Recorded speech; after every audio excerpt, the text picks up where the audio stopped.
Yes, చలికాలం ప్రాణాలను బలి కోరే ప్రమాదం ఉంది ఈ కాలంలో. తస్మాత్ జాగ్రత్త. Early morning walking, jogging, running కొంచెం ఆచితూచి చేయండి, లేకపోతే బంద్ చేయండి. ఎండొచ్చాకే ఎక్సర్సైజులు చేయండి. నేను అంటున్న మాట కాదు, డాక్టర్లు చెప్తున్నారు. అంటే బాగా కోల్డ్ ఉన్న సిచ్యువేషన్లో ఒక్క ఉదుటిన వెళ్ళి జాగింగ్ లేకపోతే ఫాస్ట్ రన్నింగ్ లాంటివి చెయ్యొద్దు అంటున్నారు. సో కోల్డ్ అటాక్ తోటి భద్రం, బీ కేర్ఫుల్ అంటున్నారు. చలికాలం ఏం చేయాలి, ఏం చేయకూడదు, డాక్టర్స్ ఏం చెప్తున్నారు, దానికి సంబంధించి చూద్దాం. కోల్డ్ అటాక్ ఇప్పుడు బాగా వినిపిస్తూ ఉన్న పేరు ఇది. ఎర్లీగా చేసే మార్నింగ్ వాక్ని బంద్ చేయాలంటున్నారు. అంటే సన్ రాకముందు చేసే వాక్ని బంద్ చేయమంటున్నారు. ఎండ వచ్చాకనే వ్యాయామం చేయండి అంటున్నారు. వింటర్లో రక్తనాళాలు కొంచెం ష్రింక్ అయి ఉంటాయి, రక్త సరఫరా మందగిస్తుంది, నెమ్మదిగా ఉంటుంది. దీంతో చలికాలంలో హార్ట్ అటాక్స్ వచ్చే అవకాశాలు ఎక్కువ ఉన్నాయి అంటున్నారు. సో చల్లని వాతావరణం వల్ల రక్తం కొంచెం గట్టిపడుతూ ఉంటుంది. చాలాసార్లు మెదడుకు రక్త సరఫరా జరగదు. దీంతో బ్రెయిన్ స్ట్రోక్ కూడా వచ్చే అవకాశాలు పెరుగుతాయి. ఓఎస్ఎస్ ఫర్టిలిటీలో టెస్ట్, ట్రీట్మెంట్స్, థెరపీస్ అన్ని scientifically design in the good hands of science. Mummy daddy అవ్వాలంటే ఓఎస్ఎస్ కి కాల్ చేయండి. సో నవంబర్ నుంచి మార్చి వరకు ఈ గుండెపోటు, పక్షవాతం వచ్చే ఛాన్సెస్ ఎక్కువ ఉన్నాయి. డేటా అదే చెప్తుంది అని చెప్పి డాక్టర్లు చెప్తున్నారు. అందుకే మార్నింగ్ వాక్ వద్దని సూచిస్తున్నారు డాక్టర్లు. ఎండ కాస్త పెరిగాక మాత్రమే బయటకు వెళ్ళి వ్యాయామాలు చేయాలని చెప్పి వాళ్ళు సూచిస్తున్నారు.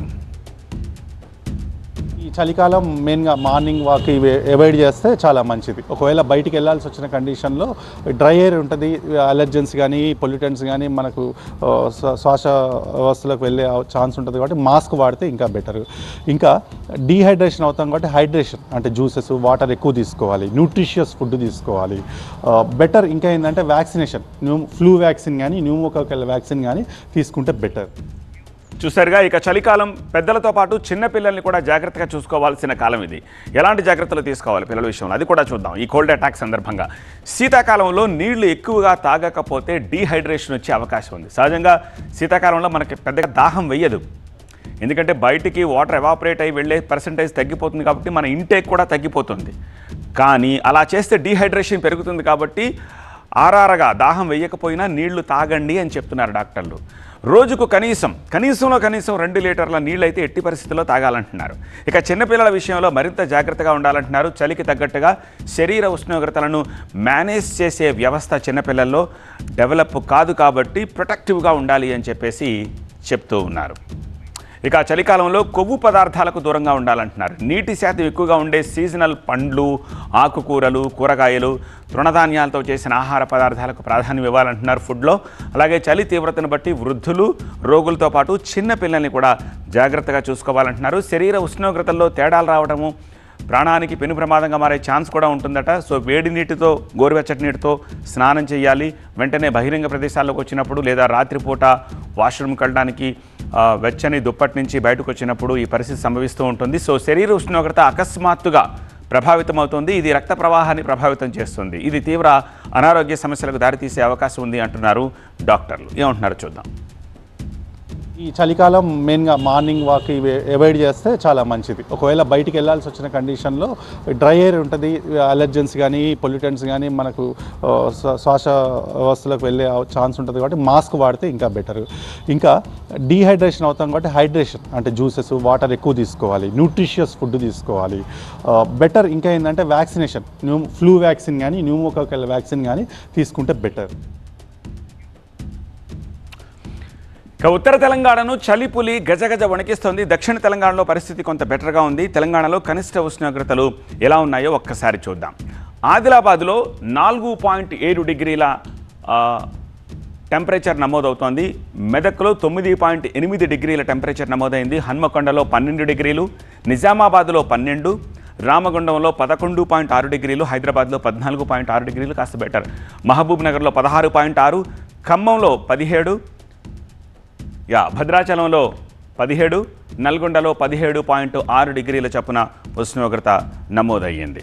ఇక చలి పులి పంజాకు వణికిపోతున్నారు కరీంనగర్ ప్రజలు. రామగుండంలో ఉష్ణోగ్రతలు 11.6 డిగ్రీలకు పడిపోవడంతో ప్రజలు చాలా ఇబ్బందులు పడుతూ ఉన్నారు.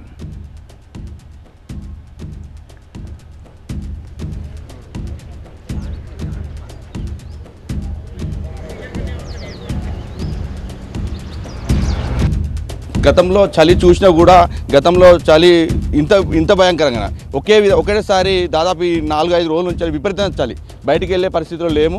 విపరీతమైన చలి ఉంది, స్వెటర్లు వేసుకున్నా కూడా ఇంకా చలి, దాదాపు ఇంకా బయటికి వెళ్ళే పరిస్థితిలో కూడా లేము. ఎన్నడూ లేని విధంగా ఈరోజు టెంపరేచర్లు 10 డిగ్రీస్ 12 డిగ్రీస్ రావడం జరుగుతుంది. బాగా ఇబ్బంది అవుతుంది. మేము ఎప్పుడు వచ్చినా కూడా 18-20 డిగ్రీస్ ఇవన్నీ ఉన్నప్పుడు ఏమి ఇబ్బంది లేకుండా ఉండే. చలి తీవ్రత బాగా ఉంది. 10 డిగ్రీస్ నిన్ననైతే 8 డిగ్రీస్ కూడా వచ్చింది. ఈరోజు 10 డిగ్రీస్ ఉంది. బాగా ఇబ్బంది జరుగుతుంది. పిల్లలు కూడా స్కూల్కి వెళ్ళాలంటే కూడా వాళ్ళు లేచే పరిస్థితి కూడా లేదు ఇప్పుడు. ఇక గ్రేటర్ హైదరాబాద్ పరిధిలో ఉష్ణోగ్రతల వివరాలను చూద్దాం. చలికి తోడు చలి గాలులతో జనం ఇబ్బందులు పడుతున్నారు. ఉదయం 9 తర్వాత కూడా హైదరాబాద్ ప్రాంతంలో చలి తీవ్రత కంటిన్యూ అవుతోంది. హైదరాబాద్లో ఉష్ణోగ్రతలు ఎలా ఉన్నాయి? మౌలాలి అలాగే హెచ్సియు ఆ ప్రాంతాల్లో 7.1 డిగ్రీలు, బిహెచ్ఎల్లో 7.4, రాజేంద్ర నగర్లో 8.2 డిగ్రీల సెల్సియస్గా నమోదైంది. గచ్చిబౌలిలో 9.3, వెస్ట్ మారేడుపల్లిలో 9.9, కుత్బుల్లాపూర్లో 10.2, మచ్చబొల్లారంలో 10.2 డిగ్రీల సెల్సియస్ ఉంది. ఇక శివరాంపల్లిలో 10.3, జీడిమెట్లలో 11.4, బాలానగర్ ఏరియాలో 11.5, పటాన్ చెరువులో 11.7, షాపూర్లో 11.7, లింగంపల్లిలో 11.8 డిగ్రీల సెల్సియస్ నమోదైంది. బోయినపల్లిలో 11.9, బేగంపేటలో 12, ఆసిఫ్ నగర్లో 12, నేరేడుమెట్లో 12.1, లంగర్ హౌస్లో 12.2, మోండా మార్కెట్ ఏరియాలో 12.4, చందానగర్లో 12.7 డిగ్రీ సెల్సియస్ ఉంది. షేక్పేటలో 12.8, మాదాపూర్ ఏరియాలో 12.8, ముషీరాబాద్లో 12.9, చాంద్రాయణగుట్టలో 13, కూకట్పల్లిలో 11.1, గోల్కొండలో 13.2, సఫీల్గూడ్లో 13.3, హయత్నగర్లో 13.3, ఇలా అరౌండ్ మిగిలిన అన్ని చోట్ల 13, 14 అలా నమోదవుతోంది. తెలంగాణను చలి గజగజలాడిస్తుంటే ఏపీలో విశాఖతో పాటు మన్యం ప్రాంతాలను కూడా చలితో పాటు పొగమంచు కలవరపెడుతోంది. విశాఖ ఎయిర్పోర్ట్లో భారీగా పొగమంచు కురుస్తోంది. దీంతో విమానాల రాకపోకలపై అక్కడ ప్రభావం పడుతోంది. బెంగళూరు, హైదరాబాదు, ఢిల్లీ వెళ్లే విమానాలు ఆలస్యంగా నడుస్తున్నాయి. ఇక అల్లూరు జిల్లా పాడేరు ఏజెన్సీలో చలి తీవ్రత ఇంకా రోజుకు పెరుగుతోంది. చింతపల్లిలో అత్యల్పంగా 7 డిగ్రీల ఉష్ణోగ్రత నమోదైంది. మినుములూరులో 8, అరకులో 9, పాడేరులో 10 నమోదవుతున్నాయి. రానున్న రోజుల్లో ఈ కనిష్ట ఉష్ణోగ్రతలు సాధారణం కంటే ఇంకా తక్కువగా నమోదయ్యే అవకాశం ఉందని వాతావరణ కేంద్రం అంచనా వేస్తోంది.